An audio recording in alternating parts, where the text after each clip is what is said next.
Alors, je viens vous parler des Hérétiques, qui est mon premier roman, qui est un livre choral avec des histoires dans différents univers qui s'entremêlent.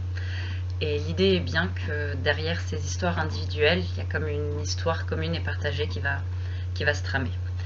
Euh, c'est un roman de personnages avec 5 personnages forts. Le premier, c'est l'hérétique, personnage éponyme du roman, qui est la sorcière comme on peut l'imaginer. C'est une vieille femme, elle s'occupe de nature, des plantes, elle guérit, elle pratique des avortements et elle vit à la fin du Moyen-Âge, ce qui signifie qu'elle va devoir à un moment fuir sa maison, sa famille, pour sauver sa vie et surtout celle de ses filles. On a un deuxième personnage qui est Ruth, qui est une mère au foyer américaine, qui vit à Kansas City, au milieu de nulle part, et qui élève ses fils qui deviennent adultes, et elle qui se pose un peu la question du monde qui est en train de se créer devant elle, elle qui est restée tellement longtemps focalisée sur son petit univers familial. Il y a Federica, qui est une ouvrière militante italienne des années de plomb, et qui en a un peu assez que personne ne lise ses tracts. Elle voudrait que la révolution se passe, elle se rend bien compte que c'est pas la direction qu'est en train de prendre l'histoire, et elle va se diriger de plus en plus vers la lutte armée. On a Yulia, qui est une influenceuse moscovite de la fin du XXIe siècle. Yulia, elle a choisi de miser sur sa beauté, sur son corps, pour s'en sortir dans la vie.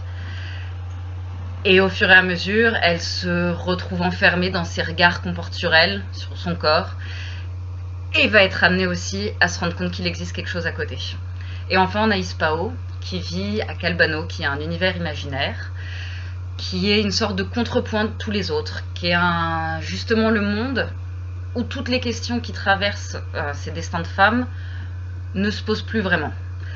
Un monde qui pourrait être idyllique, mais dans lequel va revenir la question de la peur, de l'étranger, de ce qui fait qu'à un moment, la société ne fonctionne pas comme on aurait envie qu'elle fonctionne.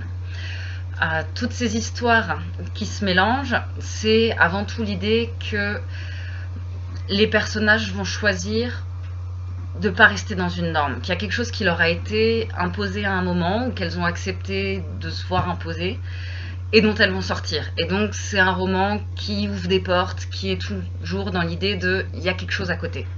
C'est des pas de côté, c'est le roman de celles qui fuient, qui partent, mais aussi du coup de ceux et celles qui restent. C'est à chaque fois ces questions de maternité, de marge, de monstruosité même, avec tout ce rapport au monstrueux qui est à la fois extérieur mais aussi bien souvent à l'intérieur de nous. Qu'est-ce qu'on en fait? Et donc à chaque fois, comment est-ce qu'on arrive à se construire notre propre destin à travers tout ce qu'on essaye de nous mettre sur nous et qui fait qu'on s'en sort pas forcément. C'est pour ça que tous ces personnages qu'on suit finalement se répondent, font écho, et qu'à la fin on retrouve un univers qui est commun et qui n'existe que parce que chacune est là aussi à travers les lieux et les espaces et les siècles et le temps pour répondre aux autres.